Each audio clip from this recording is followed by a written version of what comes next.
Hii ni Intech Solution. Leo tuna kadi ya Hisense. Hii shida yake kubwa haiwaki kabisa, so cha kuangalia, tuangalie hii power supply inafanya kazi sawasawa, ina volti 5 na volti 12, sababu kuja kuwasha kwenye microprocessor itakiwa volti 5, lakini kuja kuwasha hizi relay huku itakiwa volti 12. Kwa hiyo tuhakikisha hapa volti 5 inakuja, tuhakikisha volti 12 ipo. Kwa hiyo tutaanza kwa kuangalia ground iko wapi. Tuna hii ndio ground. So kama hii ground, takiwa tuhakikishe hii ground imekuja huku pia. Ona ground ni hii hapa. Na tukija kwenye mchoro huku, ground ni hii hapa pia. Kiweka hapa ground ipo. Sawa. Kuja ground tena hii hapa namba 3. Hapa hamna. Hapa hamna. Hapa ipo. Hapa ipo. Hapa ipo. Hapa ipo. Ground ipo. Ground ipo. Hii ni ground. Sawa. Tukija kwenye regulator hapa tunaona hii ni ground. Sasa kama hii ni ground, hii ni volti 12. Kama hii volti 12, hii regulator inaingiza volti 12 na ina convert kwenye volti 5. Sasa tuje kuangalia volti 5 hapa. Hapa inatakiwa ije volti 5. Je, volti 5 ipo? Hamna. Volti 5 ipo? Hamna. Volti 5 hamna, volti 5 hamna. Volti 5 hapa hamna, volti 5 hapa ipo. Hii volti 5 hapa tunaona ipo. Sawa. Hii ground hamna, hapa volti 5 ipo. Hii ground. Ground hii hapa, volti 5 hii hapa. Volti 5 hii. Ground hii hapa.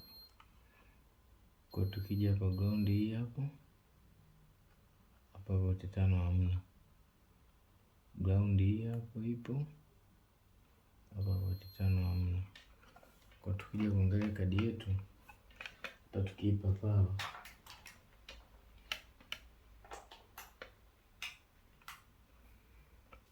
tukija kuwasha hapa iwaki.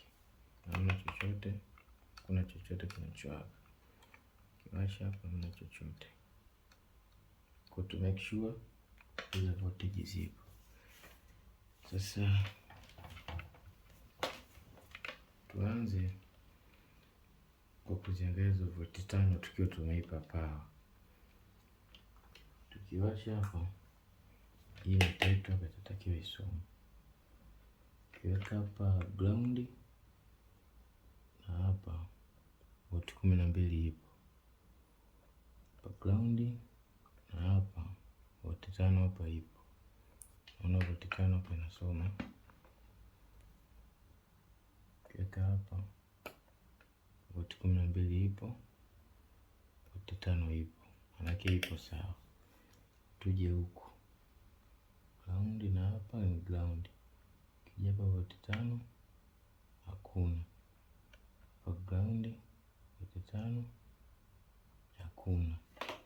Hapa ground volti 5 hapa hakuna. Ground volti 5 hapa hakuna.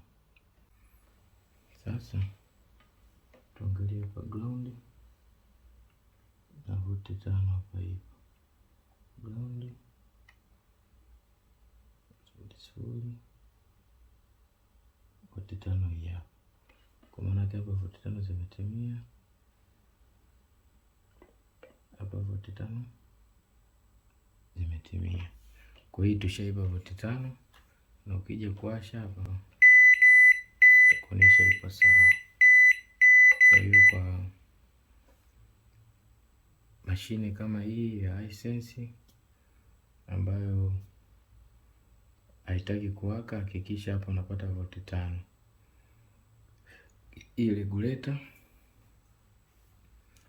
kwa kadi kama hizi ambazo ina changamoto kama hii, hakikisha hii microprocessor inapata volt 5, na hakikisha hii regulator ina volt 12 na ina volt 5. Volt 12 ni kwa ajili ya kuwasha hizi relay hizi, sawa, lakini volt 5 ni kwa ajili ya kuwasha microprocessor na kufanya vitu vingine. Kwa karibu sana Intech Solution, karibu sana.